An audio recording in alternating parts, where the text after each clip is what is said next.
Continuing here. So, yeah, unless the regular peeps, okay, at large, peeps at large, that 90% that were against the bailout of '08, that's a lot of Democrats, that's a lot of Republicans, that's a lot of liberals, that's a lot of conservatives, that's a lot of socialists, that's a lot of capitalists, okay, that understood enough about capitalism intuitively, even if they didn't intellectually understand, okay, they understood that it was wrong. They knew those banksters were the criminals that overextended themselves at lending out recklessly, deliberately. They knew it stunk to high heaven. And we didn't want them bailed out in the name of capitalism. So if you're going to, just say that capitalism in America are two peas in a pod, well, that wasn't capitalism. That was crony capitalism.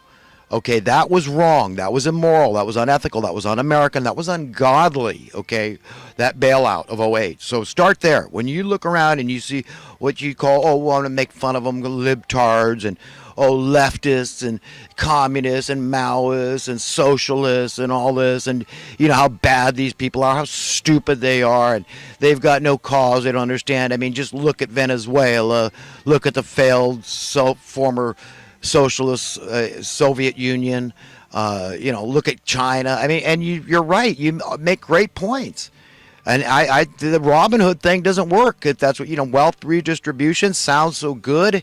Socialism can sound so good. We're going to take from the haves. It's very simple. And we're going to give to the have-nots. So it sounds almost virtuous, right? Until you consider that Robin Hood thing is theft. I mean, and so it creates animosity. So people go out sanctimoniously and they say, I'm going to find an attorney that's going to get me off. I'm not going to allow these people to wantonly steal from me. Go make your own. Be a capitalist like me and go make your own money. But the socialists blame those capitalists, right, that were able to amass great fortunes, and they want some of it. They want them to share, right, what they have amassed. So, let's not play stupid. Whether you're a good socialist or a good capitalist, don't play stupid. Understand where the other guy is coming from, but understand the devil's in the detail of keeping us divided and not being empowered and unified by the truth, the knowledge, by information, accurate information, like the stuff I'm giving you here, an explanation of how true capitalism is supposed to work, why it doesn't create a wealth disparity, but it decreases a wealth disparity, wealth imbalance, and not through taking from others, allowing others to have all they need, all they want, to be flush, to be loaded. But everybody eventually, through the increase in worth of your currency, through the decrease in your cost of living tax. That's what's supposed to happen. But we're so far down the rabbit hole, folks, it does appear to be hopeless.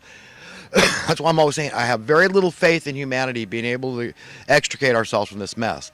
But for certain, unless we, the peeps, regular peeps, gain control of the issuance, the printing of currency, we're not going anywhere. Does that mean we should give up and not fight the good fight? No, it doesn't mean that at all.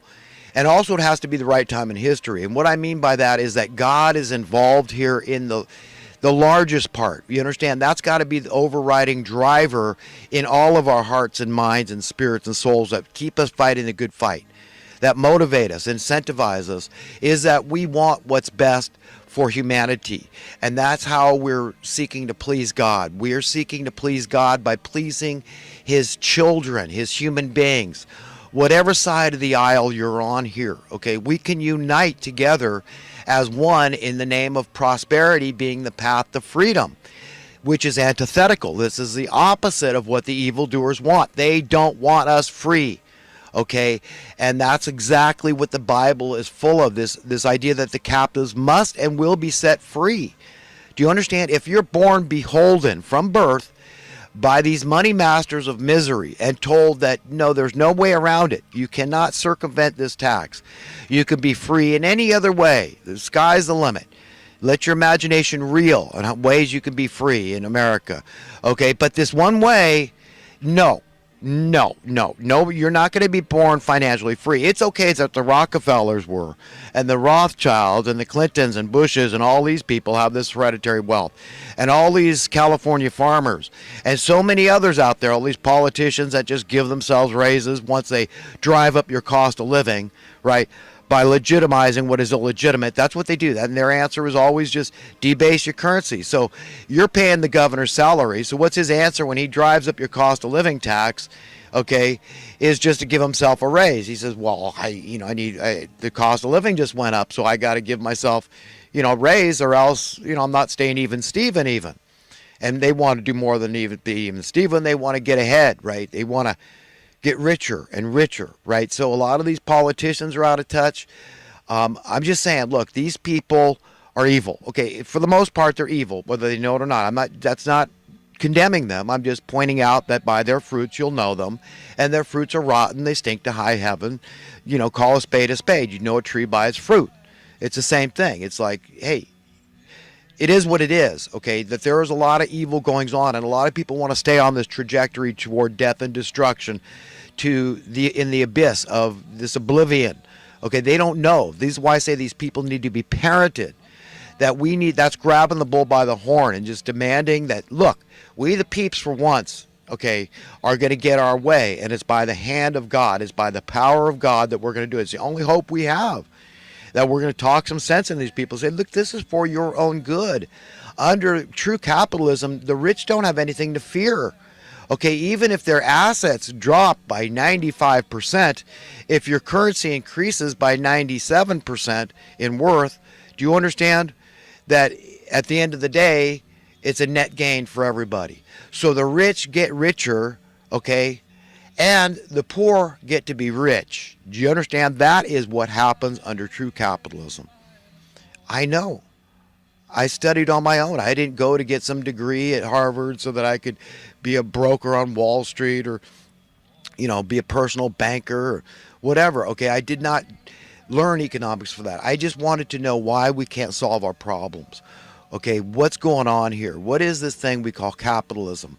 How do you define progress relative to capitalism? And I found out. I discovered from the greats out there.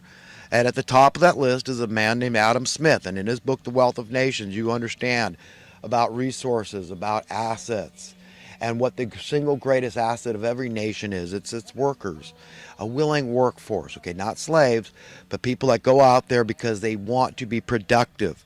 Okay, they want to be an asset. They want to give because of our godly instinct. We're made in the image and likeness of God, and God is not slothful, or else all that's contained in the universe wouldn't be here.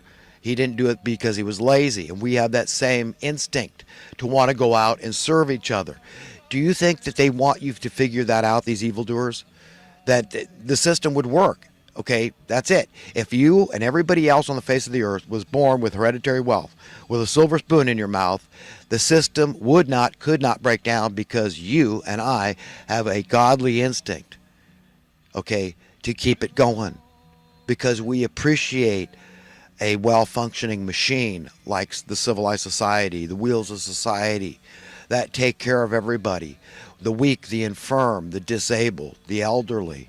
Okay, we care about each other, and we do it. We have to live together in peace and harmony and safety and security as one big fat family. That we understand that's what's going to make us happy, because we're going to please God when we please each other. It's going to work. We all have talents. We all have things to offer. Okay, it's unnatural to just want to lay on a beach in the Bahamas all day and drink mojitos. Okay, that's not normal.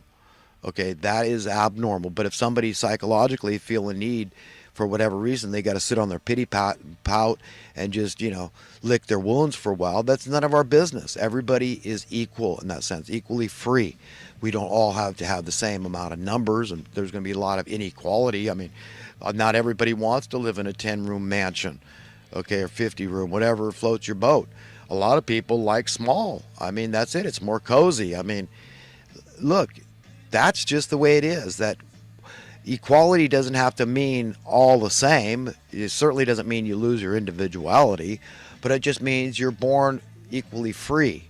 Okay, so freedom and equality is what I'm trying to get people to understand, that we need to be born that way. And that's a big, big departure from the paradigm we're born into, right? We can all admit that this is not that paradigm. This is not that pattern.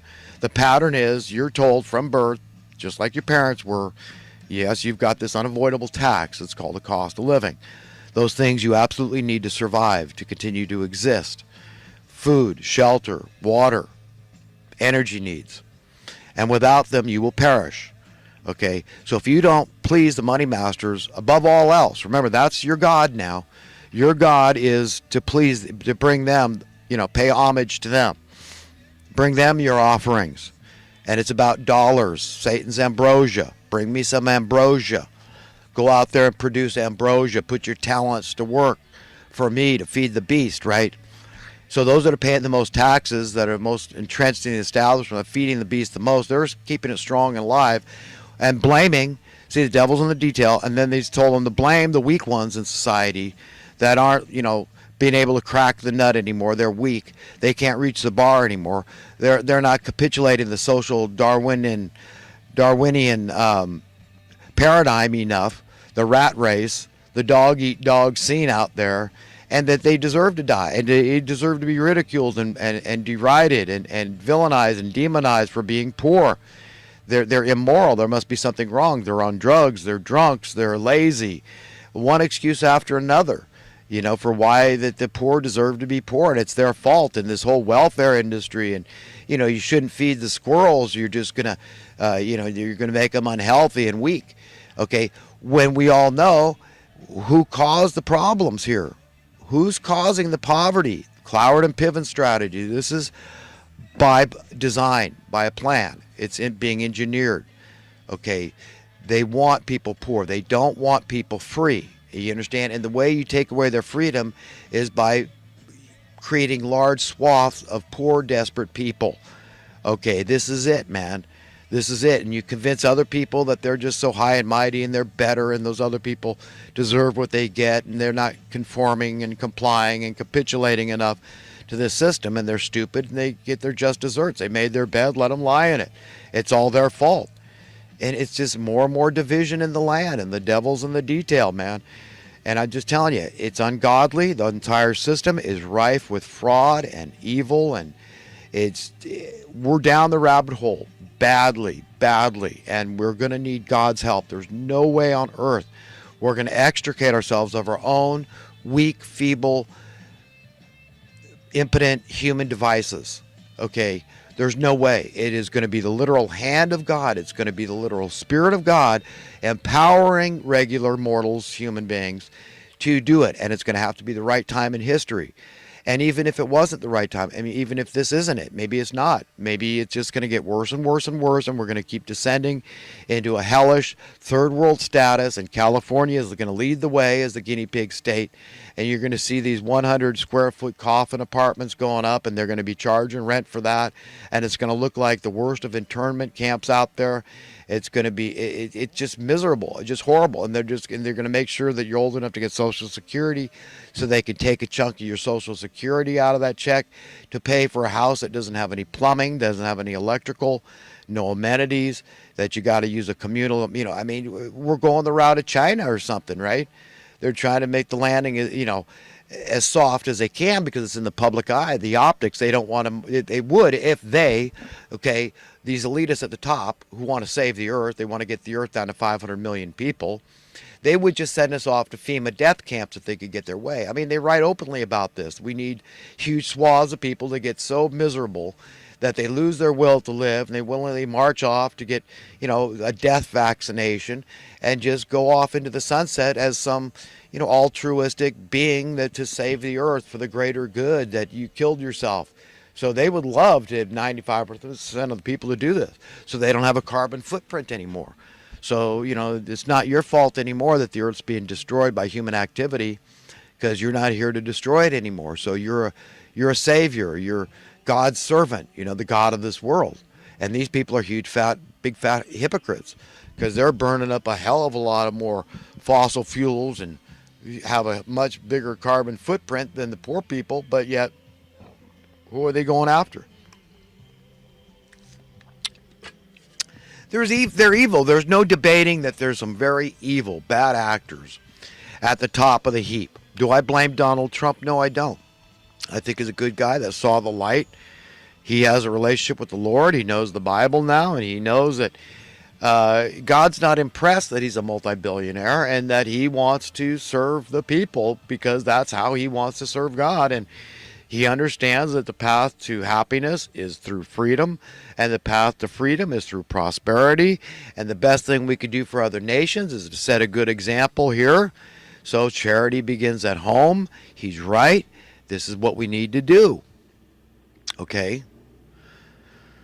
So, anyhow, I think I've done enough pontificating and educating about capitalism, how it works, and why it works, and what it's supposed to do and what it's not supposed to do. The fact that all this devout socialism is not being created in a vacuum. It didn't just one day, it didn't just give birth. It's not just a bunch of red diaper doper babies like, a guy like Mike Savage.